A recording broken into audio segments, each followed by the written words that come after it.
Hello. Welcome to the jungle. Actually, welcome to my kitchen again, friends. Hello, it's Marina from the jungle, and you're back in my kitchen, and you'll be delighted to know I've done the dishes since last time you were here. Actually, that's not true. I didn't. There's like 6 cups over there and 2 wine glasses. It's Friday. But no, welcome back. And I am going to do a little quick reflection that's hopefully valuable to you guys. Totally inspired by the Jungle online community event we had today, sort of like 4 or 5 hours ago. And it's around, there was a couple of discussion points that we went through that I feel like is really, really useful. It came out in the conversation that we had with real life people. So I'm just going to capture it and use this amazing platform to pop it into history. So just as background, this morning's community event was around rates, estimating, and value creation. We sort of got a little bit off topic a few times, but essentially that was the core of it, around how much do you want to charge and the value that you're creating. And what we endeavoured to do during the presentation was to pivot everyone's brain away from just looking at what everyone else is doing into the market and to centre their thinking around what's the impact you're actually having. Like, what is it really? Forget the marketing and the bravado and the swagger and like, I deserve this type of whingy stuff. Actually looking at as an amazing professional, what are you doing for the organisation that's going to warrant them paying 1x, 2x, 3x over an internal hire? We went through a whole bunch of stuff, but one of the areas that seemed to capture everyone's sort of attention, which was sort of nice, was this idea of substitute offerings. So I'm going to just explain what a substitute offering is and why it's important, my friends. If you're in the world of professional services, you need to know what this is. All right, so you can read this, but for those of you who are listening, I will read it out. A substitute offering is when a client or any consumer, to be honest, is evaluating the purchase of something and they have an outcome or a problem that they're trying to solve, but there is more than one way to solve it. So they might look at a consultant, and logic would say they would look at multiple consultants to solve the problem. But what we increasingly see is that clients will look at a substitute offering to solve that problem. So a substitute offering is anything a client could reasonably choose instead of hiring you to solve the same said problem. So this might be like a freelancer, like you see people go, I don't want to go to a marketing or an advertising agency. Why would I want to do that when I can just get someone cheaper offshore? That is true. That's a substitute offering. Agencies, maybe they want to outsource to our good old friends Deloitte, and they're like, hey, we'll just outsource to them because, transfer risk, and they've got, the brightest and the smartest and what have you around.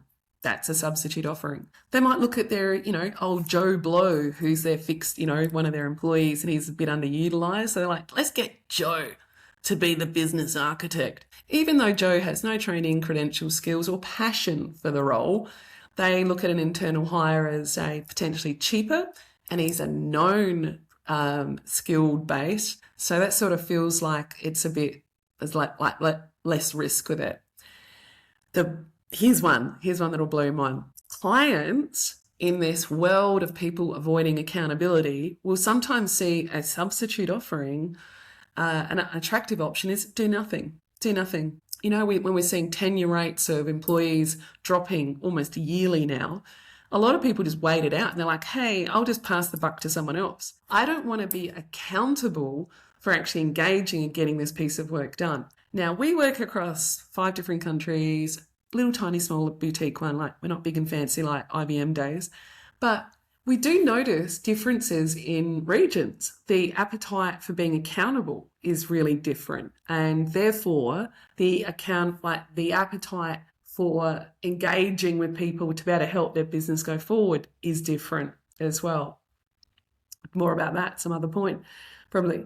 AI is probably the biggest substitute offering we're seeing now, and there's just so much rubbish going on with AI. AI is beautiful, right? It's lovely, it's seductive, we love it. Yep, given. But there are things that cannot be performed or designed by AI.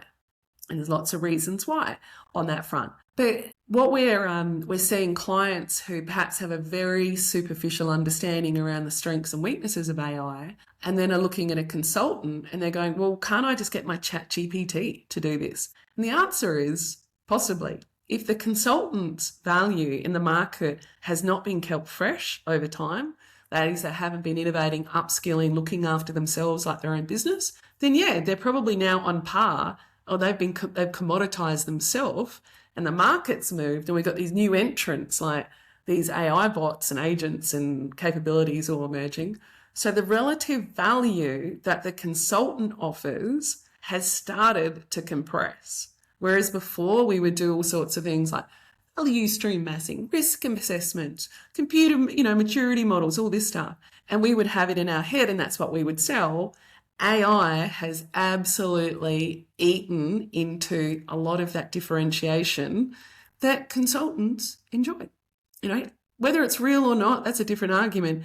But it is true when a client is making a relative assessment around the value that you bring, you better be prepared to be able to outstep their perception of the value of AI. Not whether AI can do it, it's different. It's the perception of it that you need to be aware of. Now, the last one is a real Australian one. Sorry, countrymen and women, people, country cats, whatever. All right, the last one is this idea of when a client has the option to do a she'll be right, we say in this country, or a it's good enough. It's good enough. And it is this downgrading of their own ambition and a complete acceptance of being mediocre. Just being mediocre.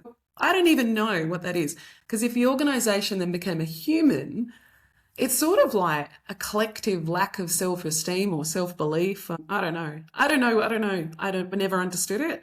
But this idea of, she'll be right, this solution's good enough. It is often expressed as phrases from clients like, oh, we're not mature enough to do that.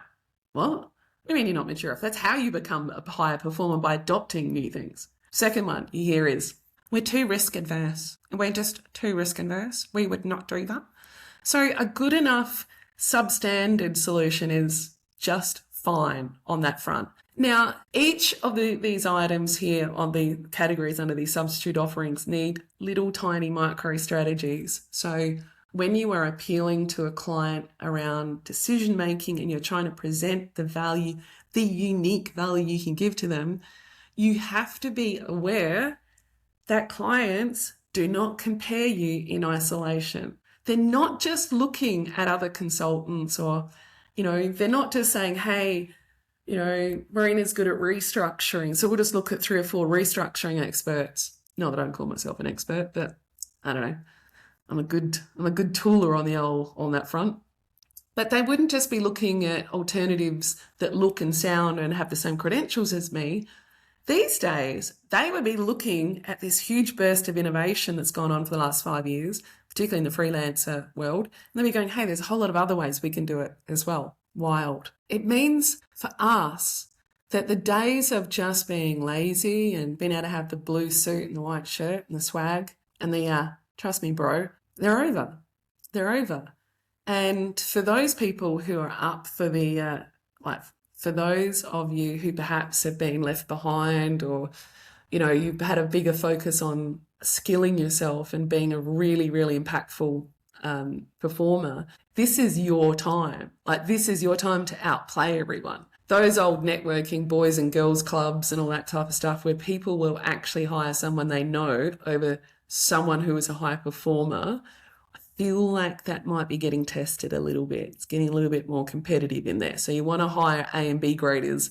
It's like being on the sports team, isn't it? You just want to draft the best people in to help your business get better. Not because Joe Blow said he was a good guy. Crazy, right? So that's all I wanted to almost rant about.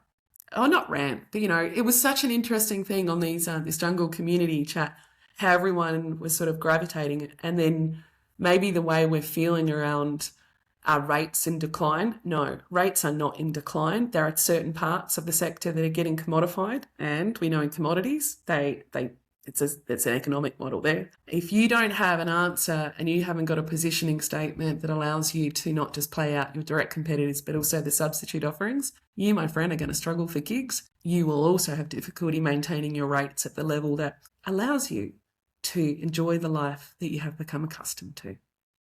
All right, that's it for me. I hope to see some of you guys on the next session, which is truth-based signaling. And I think the session after that is how to speak like a consultant. So it's not speaking with diction. It's about the tricks and the trades to be able to get rid of the noise when you're dealing with clients. And so clients don't have this huge cognitive load of trying to understand what the heck you're on about. It's sort of cool. All right, friends, that's it. See you in the jungle. May the force be with you. And thank you for watching this. It always freaks me out when someone sends a message and goes, oh, I just watched you. Sorry, I didn't brush my hair. That's Friday. Goodbye.